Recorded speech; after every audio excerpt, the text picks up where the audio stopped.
자, 교과서 14쪽 덧셈, 뺄셈, 곱셈이 섞여 있는 식을 계산해 볼게요. 자, 우리가 앞에서 배웠던 덧셈, 뺄셈 계산과 곱셈이 섞여 있는 계산에서는 무엇을 먼저 하죠? 그래요. 곱셈을 먼저 해준 다음, 그 다음부터는 다시 앞에서부터 계산하더라. 그죠? 이렇게 곱셈이 섞여 있는 식을 한번 보겠습니다. 자, 1번. 슬기는 투호 체험장에서 받은 투호 화살 20개를 아버지, 어머니, 동생에게 6개씩 나누어 주고 5개를 더 받아왔습니다. 지금 슬기가 가진 투호 화살이 몇 개인지 알아봅시다. 라고 되어 있네요. 자, 이렇게 문제가 길어요. 이런 문장제 문제는 선생님이 뭐 하자고 했죠? 그래요. 잊지 마세요. 구주하자라고 했습니다. 그럼 먼저 구하는 게 뭔지 알아보겠습니다. 지금 슬기가 가진 투호 화살은 몇 개인지를 알아보는 거네요. 자, 슬기가 현재 가지고 있는 화살의 수가 되겠네요. 그럼 주어진 조건을 좀 꼼꼼하게 따져보겠습니다. 자, 슬기는 투호 체험장에서 받은 투호 화살이 20개가 있네요. 그래요. 20개를 받았어요. 화살 20개를. 그런데 아버지, 어머니, 동생에게 6개씩을 주었대요. 아버지도 6개, 어머니도 6개, 동생도 6개씩을 준 상황이에요. 그러면 아버지 빼기 6, 어머니 빼기 6, 동생도 빼기 6이 된 상황이겠죠. 이거 여러분 이해 가나요? 아니면은 아빠, 엄마, 동생 모두 준 화살을 더한 것을 빼도 될 것 같아요. 그죠? 이걸 가지고 선생님이 식을 한번 세워보겠습니다. 여러분이 문제를 풀다 보면 식이 꼭 한 개인 것처럼 느껴지지만 식은 그렇지가 않아요. 다양한 방법으로 식이 세워질 수 있습니다. 사실 덧셈, 뺄셈, 곱셈이 섞여 있다고 해서 우리가 꼭 그렇게 식을 세워야 하는 건 아니에요. 그냥 있는 그대로 자연스럽게 한번 가보겠습니다. 먼저 20개가 있고요. 20개가 있고 아버지한테 6개 주고 어머니한테 6개 나누어주고 동생한테 6개 나눠줄 수 있을 것 같아요. 자, 그런 다음에 5개를 더 받아왔네요. 그죠? 이 식 맞을까요? 틀릴까요? 네, 맞아요. 틀리지 않아. 이 식도 잘 쓴 거예요. 이렇게 쓸 수 있고요. 아니면 조금 더 내가 좀 더 고급지게 한번 써봐야겠다 하는 친구들은 조금 곱셈을 한번 써볼게요, 선생님이. 자, 20개가 있는데 내가 6개, 6개, 6개씩을 다 더한 거를 빼줘도 관계없을 것 같아요. 그죠? 이 6개를 다 더한 상황은 곱셈식으로 어떻게 표현할 수 있죠? 똑같은 수를 3번 더했으니 6 곱하기 3인 상황이 될 수 있을 것 같습니다. 이해되나요, 여러분? 그래서 6 곱하기 3인 상황을 빼주면 될 것 같아요. 더하기 5. 여기에다가 괄호를 치면 될까요? 안 될까요? 돼요. 가로를 쳐도 틀리지 않습니다. 식은 다양하니까요. 그죠? 아니면 여기 있는 거를 그대로 응용을 한번 해볼게요. 처음 20개가 있고요. 20개가 있고요. 내가 3명에게 아버지, 어머니, 동생 3명에게 6개씩 주었더라. 3명에게 6개씩을 주었더라. 있는 그대로 써본 거예요. 그쵸? 이거를 줬기 때문에 나한테서 투호가 사라진 거죠. 투호 화살이 사라졌기 때문에 빼기를 쓸 수 있어요. 그죠? 이렇게 한 다음에 더하기 5. 아니면 괄호 빼고 20 빼기 3 곱하기 6 더하기 5. 여기 있는 식 다 여러분 잘 쓴 거예요. 식이 하나이지 않기 때문에 여러분이 문제 상황을 보고요. 내가 구해야 할 것이 무엇인지 하며 주어진 조건을 꼼꼼히 따지면서 이렇게 식을 세워보면 됩니다. 계산은 우리가 알고 있는 것처럼 이렇게 복잡한 식의 계산은 제일 처음에 곱셈을 먼저 해주고요. 그 다음 덧셈, 뺄셈을 해주더라. 그런데 괄호가 있으면 괄호를 먼저 해주더라. 그 법칙만 바뀌지 않으면 됩니다. 자, 공책을 펴고 우리가 꼼꼼히 다시 계산해 보겠습니다. 자, 공책을 다 폈나요? 공책 위에 14쪽 쓰시고요. 1번 문제. 슬기가 처음 가지고 있던 화살 20개에 어머니, 아버지, 동생에게 6개씩 준 상황을 씁니다. 그래서 3명에게 6개씩 준 상황을 쓴 다음 5개를 더 받아오겠습니다. 사실 여기에 괄호를 쳐도 관계는 없어요. 우리가 괄호를 쓰지 않아도 곱셈을 먼저 계산하기 때문에 되어 있지만 괄호를 친다고 해서 틀린 건 아닙니다. 계산 먼저 해보겠습니다. 3 곱하기 6이라는 곱하기를 먼저 계산해서 20 빼기 18 더하기 5. 이제 앞에서부터 차례대로 계산하면 됩니다. 2 더하기 5는 7. 답은 7개가 됩니다.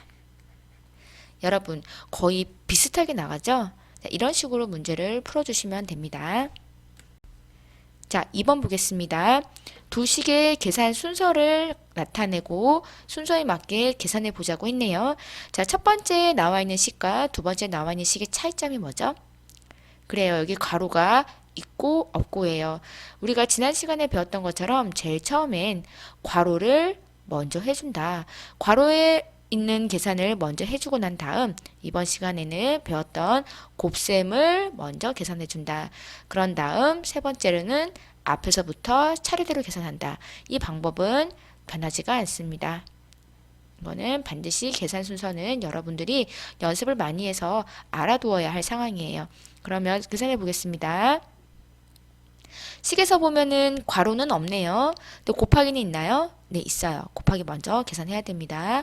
15 더하기 6 빼기 12는 이제 순서대로 앞에서부터 15 더하기 6 해주면 21 빼기 12는 9가 되겠습니다. 자, 두 번째 식에서는 자, 여기 괄호가 먼저 있으므로 괄호 계산을 먼저 해주셔야 됩니다. 15 더하기 3 곱하기 4. 자, 그 다음에 보니까 이렇게 곱하기가 먼저 있으면 곱하기 계산을 먼저 해준다. 15 더하기 12는 마지막으로 남아있는 거 계산해주면 27이 됩니다. 괄호가 있고 없고에 따라서 순서가 달라지므로 반드시 여러분이 기억하셔야 됩니다. 첫째, 뭐라고요? 괄호를 먼저 계산해준다. 둘째, 곱셈이 있으면 곱셈이 우선 계산된다. 세 번째, 그 다음 앞에서부터 차례대로 순서대로 해준다. 이 세 가지의 법칙은 절대 변하지 않습니다. 꼭 반드시 기억하세요. 3번 문제 보겠습니다. 마찬가지로 이렇게 문장제 문제는 항상 구주하자 기억하겠습니다. 문제를 읽어볼게요. 사과 20개를 연순의 가족 4명과 중긴의 가족 5명에게 각각 2개씩 나누어 주었습니다.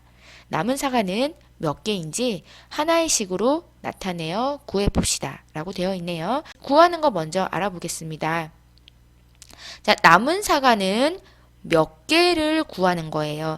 남아있는 사과는 현재 몇 개인지, 그러면 처음에 있는 사과는 어떻게 되었고 나중에 어떻게 되었는지 주어진 조건을 좀 꼼꼼히 따져보겠습니다. 처음 사과가 20개가 있었네요. 20개가 있는데 연순의 가족 4명 하고요. 중긴의 가족 5명에게 각각 2개씩 각각 2개씩 이렇게 5명한테 이렇게 나눠준 거예요. 자, 그렇다면 남아있는 사과가 몇 개인지 한번 보겠습니다. 여기 4명한테 빼기 괜찮습니다. 근데 같은 수가 반복될 때는 우리는 곱하기를 쓰거나 나누기를 쓰면 좀 편하겠죠. 자, 결국에는 이 연순의 가족 4명 하고요. 중긴의 가족 5명에게 모두 몇 명이죠? 합하면? 그래요. 이 수와 이 수를 모두 합한 9명에게 2개씩 나누어진 상황이 되겠습니다. 여러분 식으로 좀 나눠 쓸 수 있을까요? 자, 식 보겠습니다.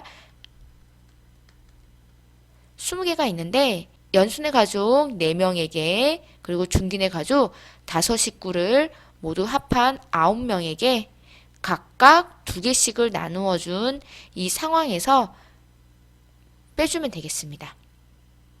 자, 또 다른 식 한번 알아볼게요. 20개가 있는데 연순의 가족 4명에게 2개씩 나누어 주었고요. 또 중긴의 가족 5명에게 2개씩 나누어 주었습니다. 이렇게 써도 괜찮습니다.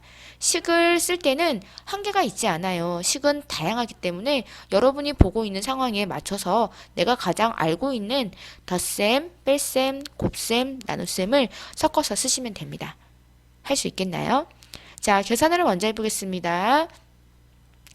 여기는 괄호가 있으므로 괄호를 먼저 해주고 그 다음 식인 곱셈을 해줘야겠네요. 자, 이 식에서는 곱셈식을 먼저 계산해주고 앞에서부터 계산한다. 똑같은 방법이 되겠습니다. 자, 공책을 펴고 우리가 식을 좀 더 써보겠습니다. 자, 공책을 펴고 이 상황에 맞는 식을 좀 더 써보겠습니다. 자, 3번 제목 쓰고요. 자, 식을 쓰는데 자, 선생님이 처음 했던 방법 사과 20개를 연순의 가족 4명, 중gin의 가족 4명 모두 이 9명에게 일을 2개씩 준 상황을 먼저 쓰겠습니다.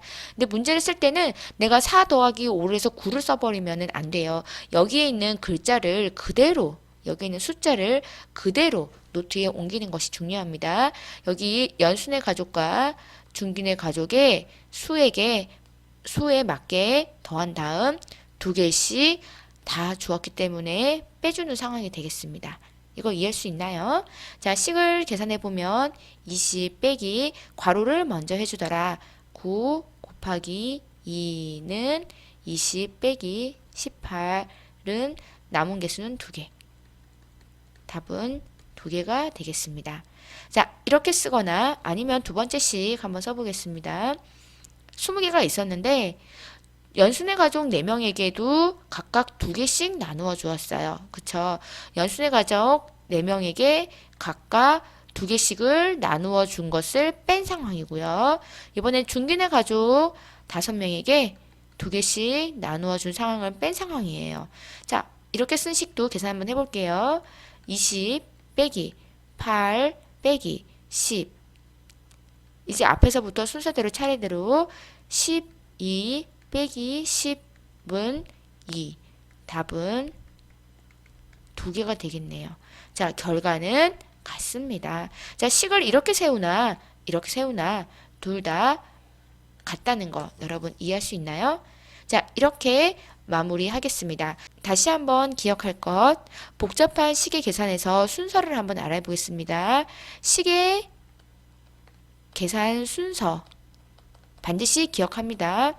이거는 계속 나갈 거예요. 첫 번째, 괄호가 있는 식은 괄호 먼저 하더라.